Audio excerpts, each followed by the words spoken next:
Hello and welcome to AfriCafé, the broadcast that aims at presenting African organization and African news. Today we're going to talk about the situation in the Sahel and the ongoing conflicts. But before that, let's take a look at this issue. The Sahel region has a long history of vulnerability due to dry land, climate change, and irregular movements of people which have resulted in porous borders. This is due to the lack of legitimacy of established borders and the general weakness of state institutions. In this unstable and fragile context, violent extremist organizations have extended their influence and ambitions, as well as their geographical reach in the Sahel, creating an arc of instability through an area of strategic interest for West African countries. The instability in the Sahel is due to three main factors. Vulnerable populations. The fragility of arable land transforms Sahelian societies of a pastoral nature and causes tribal conflicts between pastoralists and cattle breeders, but also financial precariousness conducive to their recruitment by terrorists, quick to offer a salary in exchange of enlistment in their army. Islamic terrorism of a militant and transnational nature. The rise of terrorism and more aggressive approach by Malian terrorist groups pose a great challenge to neighboring countries where their ability to respond to such a threat is in doubt. Burkina Faso, Niger, and even Mauritania could be threatened. Corruption and lack of governance. Many countries lack administrative authority in large parts of their territory, and corruption of government officials further fuels public dissent. Hello, Sirida. It's a pleasure to have you here for this broadcast of this new broadcast of AfriCafé. Today we're here to talk about the Sahel. So we're aiming at having a broad conversation about the situation there. So to kick it off, I would like to know from the perspective of an expert, could you give us a bit of a context? How did we get here? How did the situation become so unstable in this region? Thank you for having me. It's great to be here, and it's very difficult to wrap that up in a matter of minutes. But just in general, I think the issues started back in the 90s with the war in Algeria against the Islamists, and then the push of the Islamists into the Sahel region. They started to implement themselves and to establish themselves in northern Mali and the wider Sahel. And after that, also, we have seen increased creation and establishment and activities of illicit trafficking. And you can see this combination between trafficking and the presence of jihadists contributed to some of the creating some instability. And the responses as well by the national governments as well as the international community has been ineffective as the situation continued to deteriorate.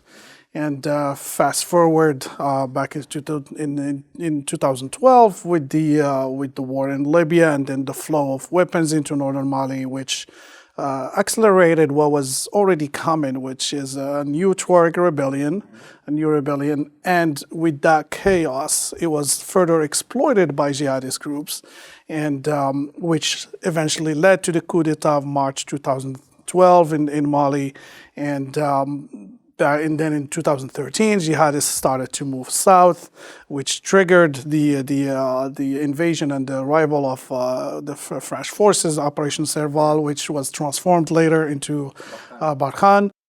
And now we look back 10 years later, the situation just continued to get worse. I'm not saying necessarily that the French intervention failed, but unfortunately, when you look at this current situation, it's difficult to say that it has succeeded. Jihadist new groups emerged. They continue to control territories. They have established themselves in new areas beyond the borders of Mali into Niger, Burkina Faso, and now they are further even threatening northern littoral states, northern Ghana, northern Cote d'Ivoire, northern Benin, and northern Togo. And as well as the region has one of the least talked about humanitarian situation. I think in Burkina Faso alone, we are approaching 2 million internally displaced persons, and that is catastrophic. And then as well, the number of casualties, civilian casualties, in addition to security forces, continue to increase dramatically in the three countries, Mali, Niger, Burkina Faso, and especially in Mali in recent months with has the region now taken new turns with the arrival of the Russians? We're gonna talk about that. So, what you're saying is that it started in the 90s with the crisis in Algeria and the Islamist groups in Algeria roaming free. They then spread towards the borders in northern Mali. And what you're saying is that after that, because of an underwhelming response from government and the international community, this situation has lasted until now. And not only it has lasted in northern Mali, but it has also spread out in neighboring country of Mali, but also in littoral states like Ghana and Côte d'Ivoire and Togo.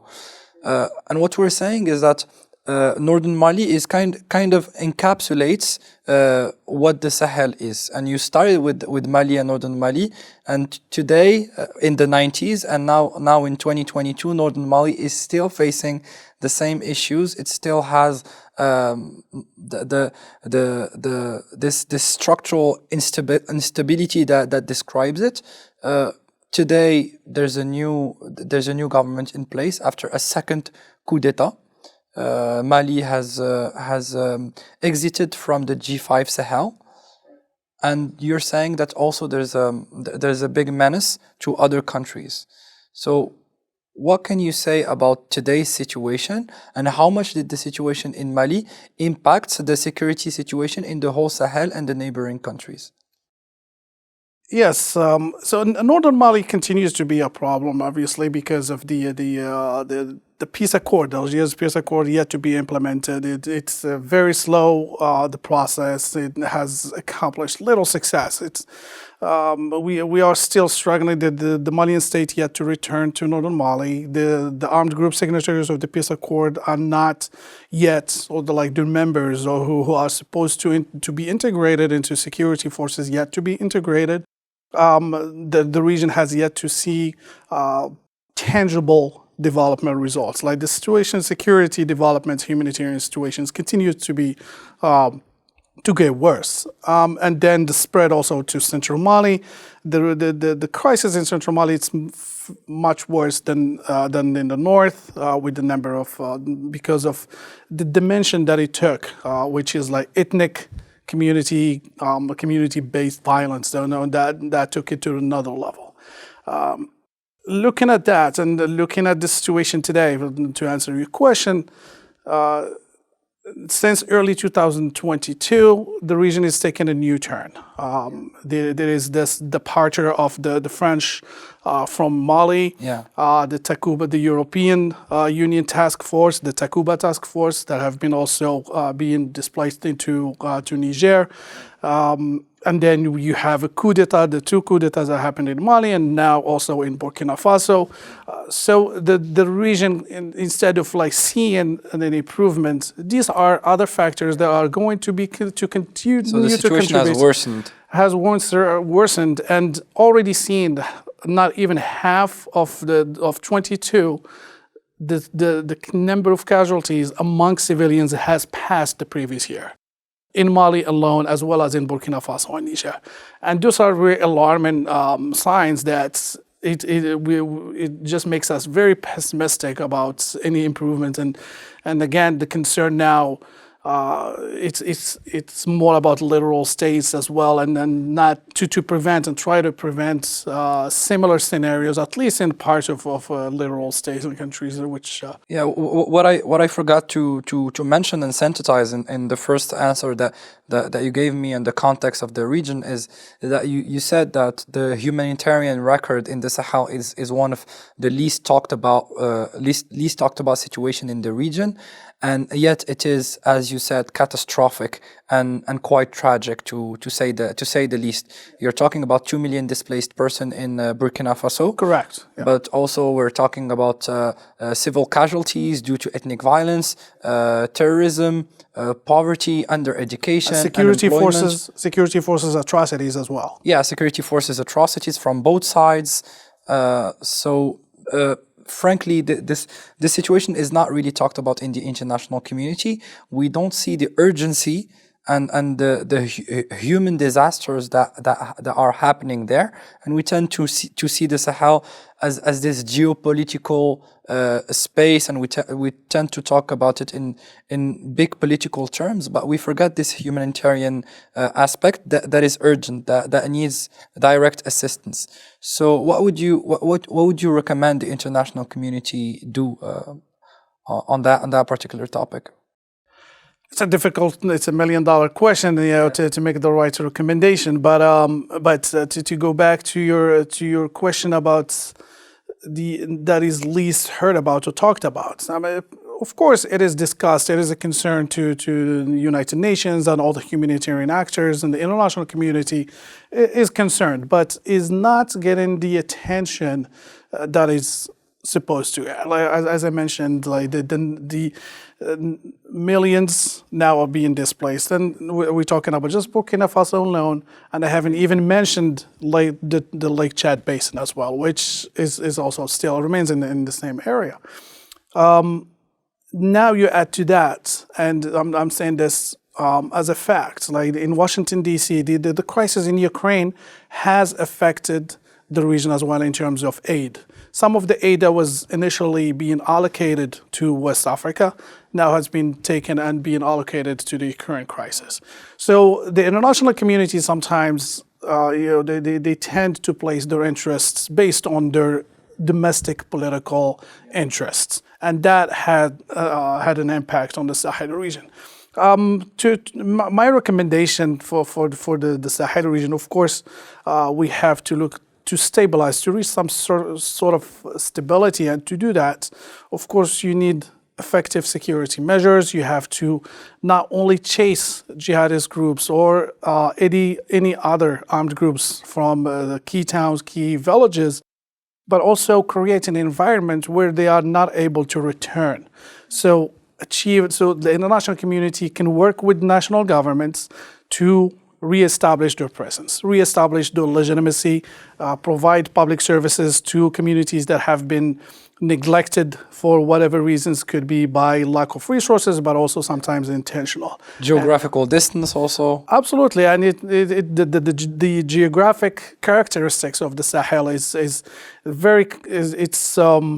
it's vast, and it's very complicated to navigate, as well as the lack of infrastructure, access to roads and airports, and then that also not just made the situation difficult for people living there, but also interventions by the international community, humanitarian actors, to access these areas.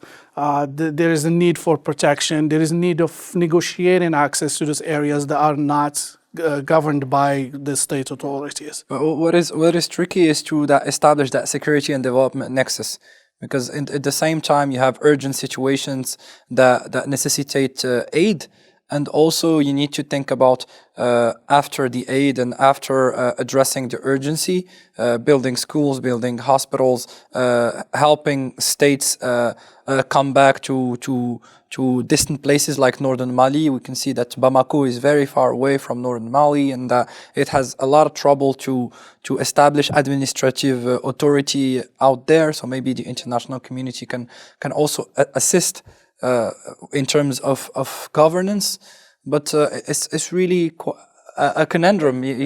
It's hard to see how to combine the urgent security necessities to help the people and to stop the killing and the tragedies, and at the same time have a long-term strategy of development and good governance.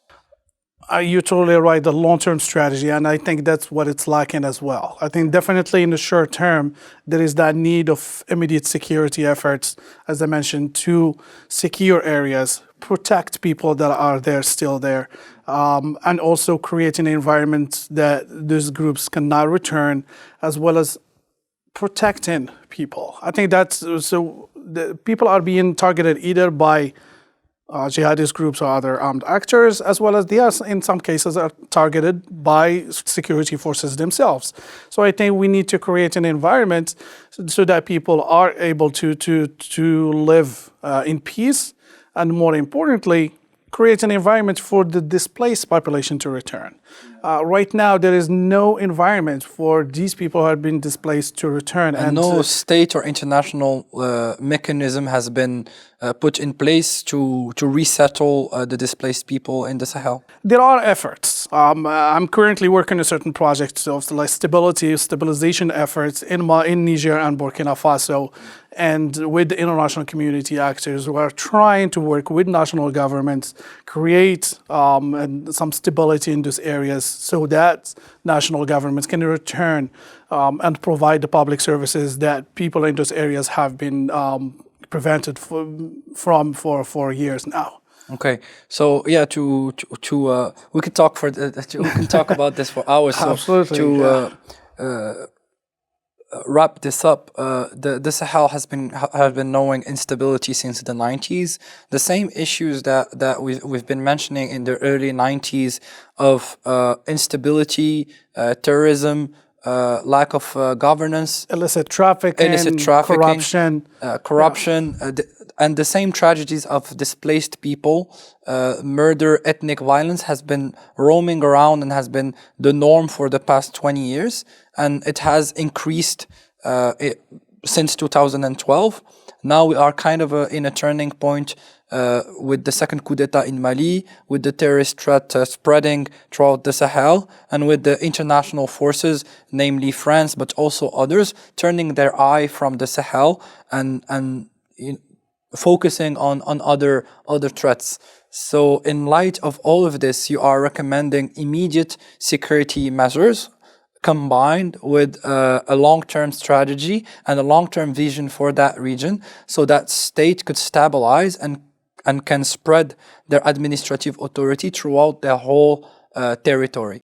Yes, that's what I'm recommending, is to create some stability for the state to return and stay there, and also create an environment for the displaced to return, and also to prevent the jihadist groups from returning and stabilize the area.